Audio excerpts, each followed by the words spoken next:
What have you liked about the team so far?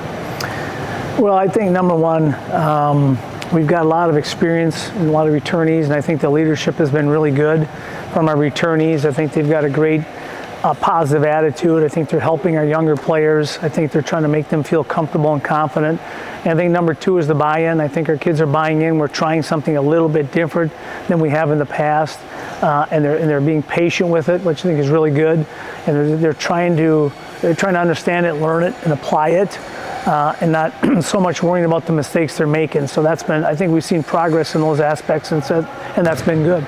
Your most recent game last Friday, you went to Thomas More, who's been really good at home the last 5+ years, only losing a handful of games, beat them by almost 40. How were you able to get that win? Well, I think, again, went down there. We ended up playing them here last year. Obviously, it was a return game, and, I thought our players stuck to what we were trying to do on both the offense and defensive end. I thought their zone gave us a little bit of trouble. We didn't want to take that little 12 to 10-foot shot in the lane, and we tried to maybe overpass on that. But I thought defensively, I thought our pressure rattled them a little bit. We've got some good depth, and I thought we did a good job in the half court.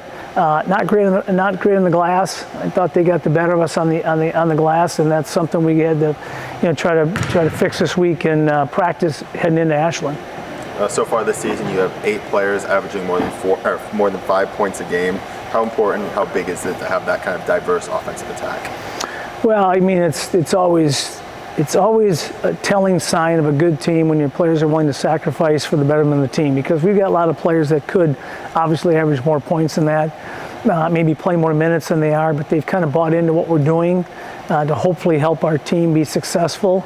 And it's tough to key on. You look at the stats, and man, these guys are all pretty good players. They can all score at any point in time. It gives you a lot of diversity on the offensive end, and it allows us to go deeper into our bench and play more players, and so our players aren't hopefully as fatigued, throughout the game. Big one this Thursday back home. You got Ashland, both preseason top 5 teams heading into the season. How big would a win be, both just regionally and just for the importance or confidence of the team? Well, we're important, very important, but we're not looking at it that way. We talk about it a little bit. Let's go in, and we're trying to be excited for every great test that we get. Every game we get to play every week, and just try to see how we can do. Not fear making mistakes. Trying to be, moving forward, being positive, being aggressive, and then whatever happens, to evaluate the next day, and then work on and practice, get ready for our next game. So there's a lot going on in this game, but at the end of the day, we're trying to stay focused in our little world and try to work on those 3 things. Thank you, Coach. All right, man. Thank you.